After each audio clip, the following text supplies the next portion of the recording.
by Florendo's family po in our right side. This is our famous and luxurious beach resort in Samal, Pearl Farm Beach Resort. Pwede kayo maglapit dito. Take pictures and videos. Ito sa harapan, walang problema. Florendo's family. Tinawag siyang Pearl Farm Beach Resort po kasi talagang nagkukultured sila ng Pearl before.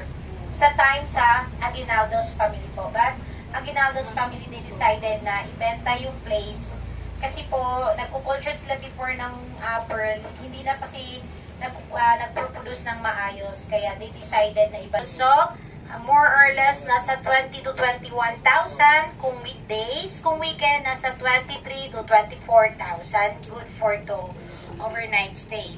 And of course, itong nasa harapan po natin, yung anin dyan, kahilera, yung naka-form ng head ng their activities dito, meron silang same owner pa rin po ng Pearl Farm Beach Resorts at Dalapas Island and Florendo's family pa rin. Ayan, so, meron din po mga villa dun sa Malipano Island, sa likod niyan. Yes, ang additional 7 to 8,000. And full board na rin po. And of course, kung meron kayong helicopters, meron kayong paglalapagan dito sa Malipano Island. Kasi meron silang helipad area. Wow, for luxury only.